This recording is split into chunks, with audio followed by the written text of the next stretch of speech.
Olá, amigos e irmãos, eu saúdo a todos na graça e na paz do nosso Senhor e Salvador Jesus Cristo, aquele que vive e reina pelos séculos dos séculos. É uma satisfação receber você mais uma vez aqui em nosso canal para darmos continuidade, à questão da ressurreição dos mortos. Estamos com o propósito de todas as quartas-feiras disponibilizarmos um vídeo, curto, mas objetivo, a tratar dessas questões relacionadas à ressurreição dos mortos, comprovando biblicamente, sem revistinha, sem artigo de segundos, que a ressurreição dos mortos, à luz da Bíblia, ela se dá na questão espiritual, não tem nada de restauração do corpo físico, e que essa ressurreição já aconteceu em 70, quando Jesus veio nas nuvens do céu, tá certo? Muitos contestam isso a ferro e fogo,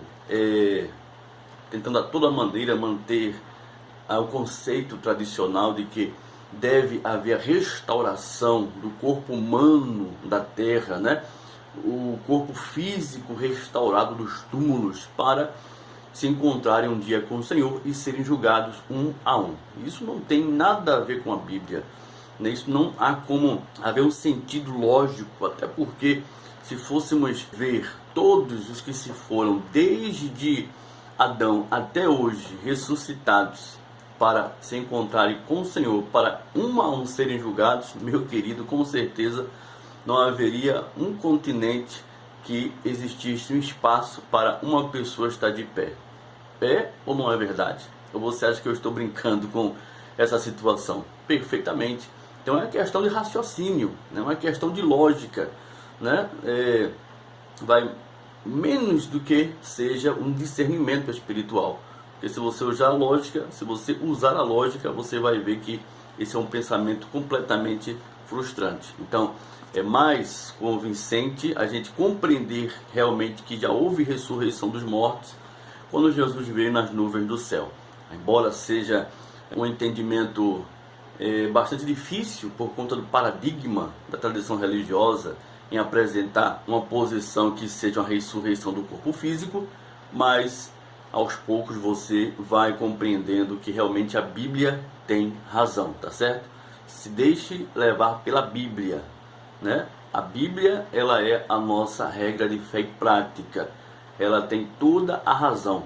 Em vez de ficar dando razão aos pais da igreja, a catecismos, a confissões de fé dominacionais, primeiro utilize-se da Bíblia.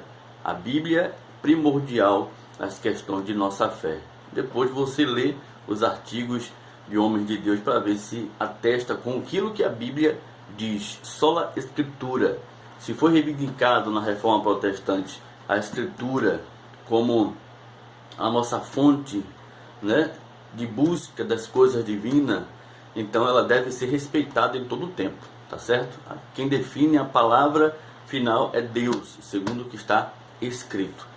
Então vamos para mais um vídeo e mais um capítulo dessa série Não Haverá a Ressurreição do Corpo Físico. Hoje vamos falar do tema Jesus, primeiro fruto de que colheita? Isso é muito importante porque a Bíblia diz que Jesus foi a primícia dos que dormem. E fazendo valer os primeiros frutos de uma colheita, é necessário que essa colheita seja feita em um tempo devido.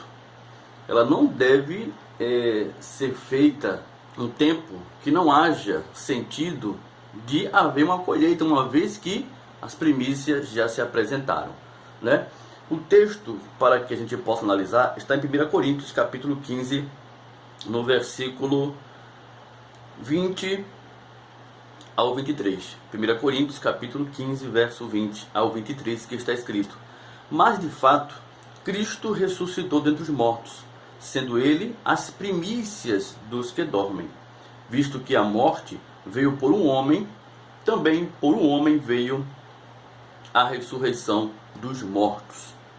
Porque assim como em Adão todos morrem, assim também todos serão vivificados em Cristo. Cada um, porém, por sua própria ordem.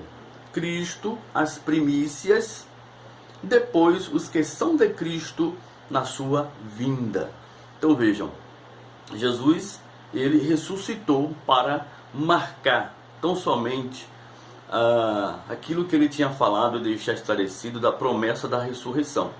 Ele sendo a primícia, as primícias dos que dormem, ele sendo os primeiros frutos dessa colheita, era necessário que ele viesse em tempo hábil para assim valer a sua promessa quanto à ressurreição dos mortos.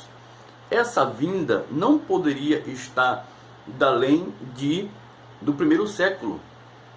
Essa segunda vinda não deveria estar 2000 anos depois, porque não haveria sentido para que atestasse essa ressurreição, uma vez que a igreja do primeiro século estava sendo totalmente orientada a respeito desse grande dia. Então, o último dia que a Bíblia faz menção dessa vinda de Jesus é os últimos dias da era mosaica. Era a era mosaica o ponto crucial dessa vinda de Jesus, que atestaria a promessa da ressurreição dos mortos, que estava tão somente prometida a todos os cristãos à primeira vista do primeiro século. Jesus ressuscitou justamente para que, uma vez que os discípulos levassem conhecimento a todo mundo do Evangelho do Reino, atestasse que haveria a ressurreição dos mortos. E essa ressurreição se deu por Jesus, eles atestaram na mensagem e a igreja preparada receberam essa promessa, uma vez que ele veio conforme ele tinha prometido.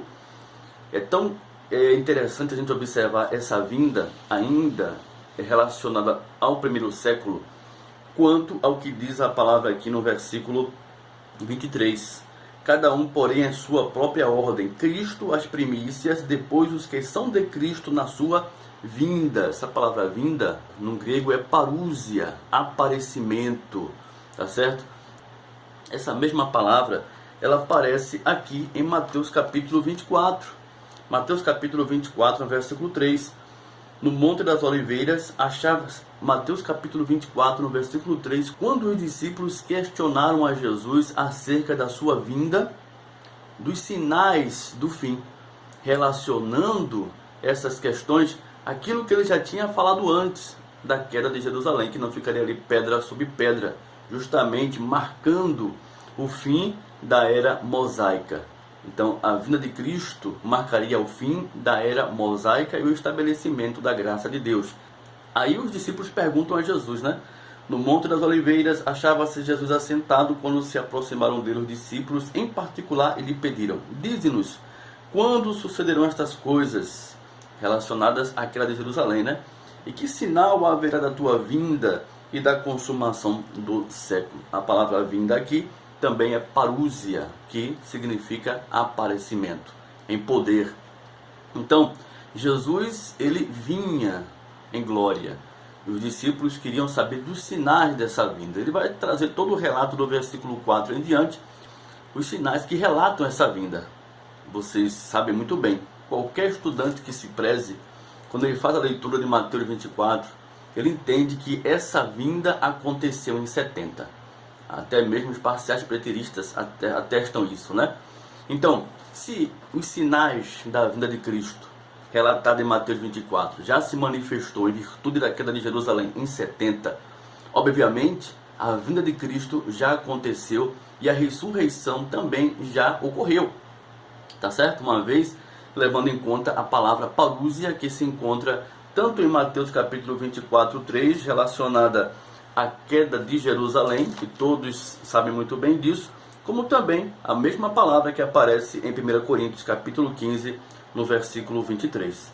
Cada um, porém, por sua própria ordem. Cristo as primícias, depois os que são de Cristo na sua vinda. Então, Jesus, ele veio, ressuscitou para que viesse realizar a colheita.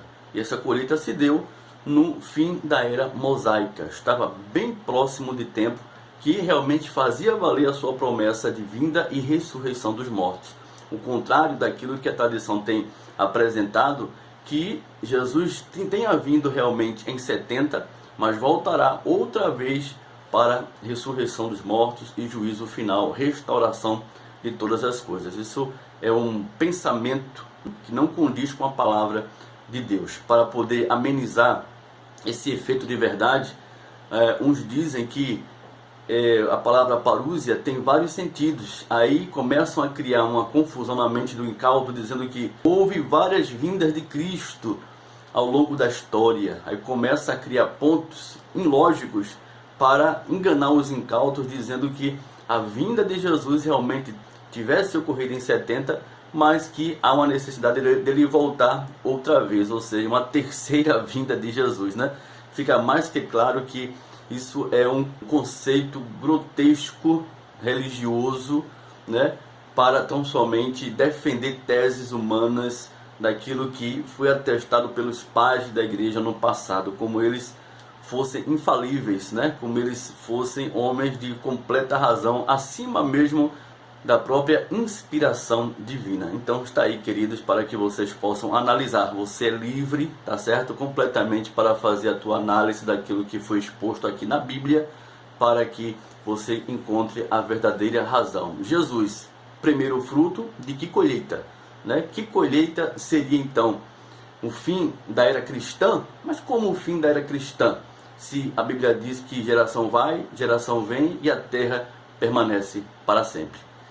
Tá certo? Então é esse vídeo, mais um capítulo da nossa série para você desfrutar e crescer na graça e no conhecimento. Não deixe de dar o teu like, hein? Você que não é inscrito, inscreva-se, ative o sininho e receba aí as nossas notificações. Um abraço e até a próxima oportunidade. Graça e paz!